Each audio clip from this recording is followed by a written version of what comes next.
Hi, நம்ம வீட்டில் இருக்கிற பொருளை வச்சு ஒரு நாக்ஸ், உருளைக்கிழங்கு கேரட் வச்சு ஒரு நாக்ஸ் செய்ய போகிறேன். உருளைக்கிழங்கு வேக வச்சு தோல் உரிச்சு வச்சிருக்கிறேன். கேரட்டை வேக வச்சு வச்சிருக்கிறேன். வேக வச்சதை நல்லா இந்த மாதிரி மத்து வச்சு நசிச்சுக்கோங்க. உருளைக்கிழங்கு நல்லா இந்த மாதிரி மசிச்சுக்கணும்.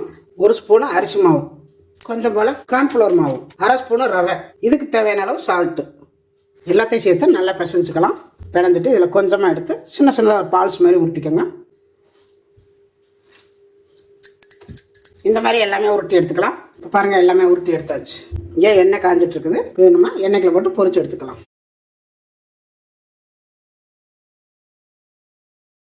நல்லா பொரிஞ்சு இந்த கலர் வந்தோடனே எடுத்துருங்க.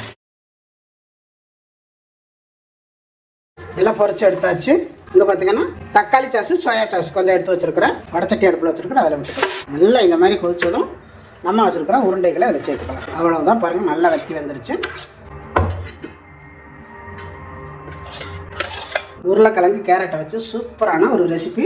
இந்த மாதிரி குழந்தைங்களுக்கு செஞ்சு கொடுத்தா உருளைக்கிழங்கு கேரட்டு சாப்பிடாத குழந்தைங்க நல்லா விரும்பி சாப்பிடுவாங்க. சாப்பிட்றதுக்கும் நல்லா டேஸ்ட்டாக இருக்குது, பார்க்குறதுக்கும் ரொம்ப அருமையாக இருக்குது. உங்களுக்கு வேணும்னா தக்காளி சோயா சாஸ் விட்டுக்கலாம். வேண்டாம்னா நம்ம அப்படியே பொரிச்சு கூட அப்படியே பொரிச்ச அப்படியே சாப்பிட்டுக்கலாம். நல்லா மொறுமொறுன்னு இருக்கும். இது நல்லா பால்ஸ் மாதிரி சூப்பராக இருக்கும். செம்மையாக இருக்குது. கண்டிப்பாக ஒரு நாள் நீங்களும் இது மாதிரி செஞ்சு பாருங்கள். உங்கள் குழந்தைங்களுக்கெல்லாம் செஞ்சு கொடுங்க. டாட்டா பாய். நல்ல டேஸ்ட்டாக இருக்குது. சூப்பராக இருக்குங்க.